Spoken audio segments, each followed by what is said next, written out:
Assalamu alaikum everyone. Today in this fifth part of Heredity and Evolution, we will be studying Darwin's theory of natural selection. The Darwin's theory of natural selection. A single word answers many questions like how life came into existence, how various forms develop on the earth, and how more competent species come into existence. That word is nothing but definitely it is evolution. Charles Robert Darwin was a British naturalist who published his theory with compelling evidence for evolution in his book called On the Origin of Species in the year 1859. Darwin had collected numerous species of plants and animals for observation. On the basis of his observations, Darwin suggested that only the fittest can survive. All those plants and animals which are not fit die.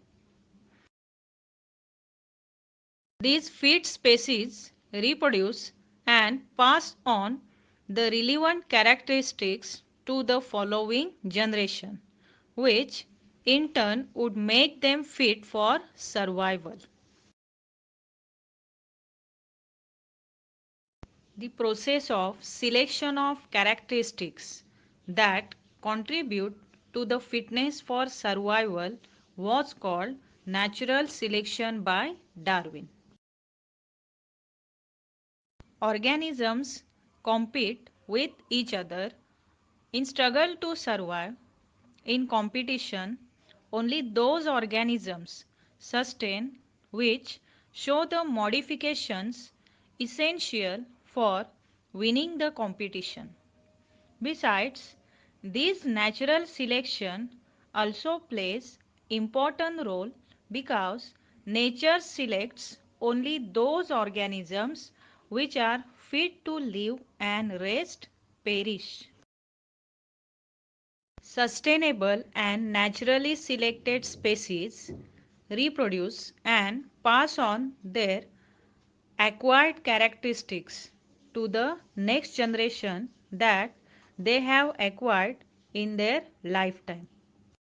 The total effect is that after several generations, the number of individuals having the relevant factors that are better adapted to their surroundings is much more than in previous generations.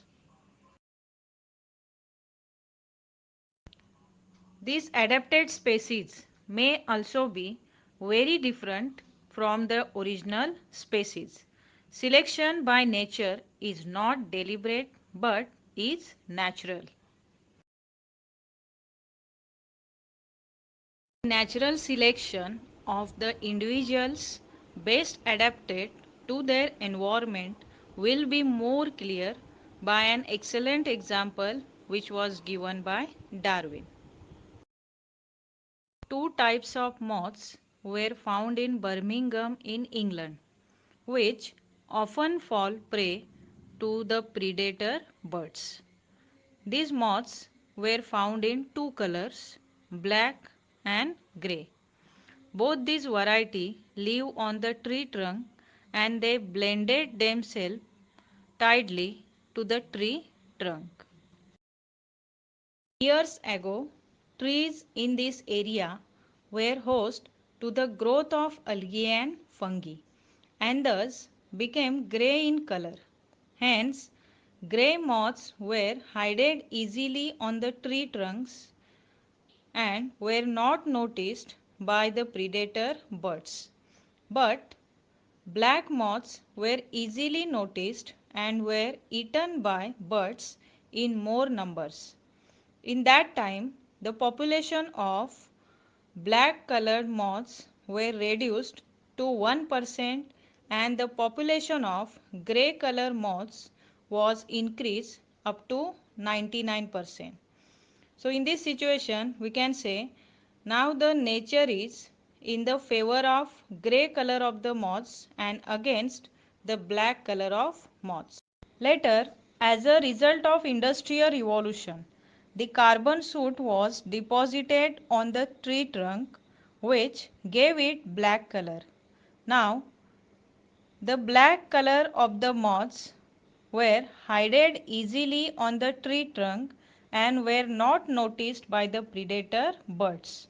But the grey color of the moths were noticed easily by the predator birds and were eaten by birds in more number than that of the black color moths. Here we can say now the nature is in the favor of black color of the moths and against the grey color of the moths. So natural selection also plays an important role in the survival of every organisms.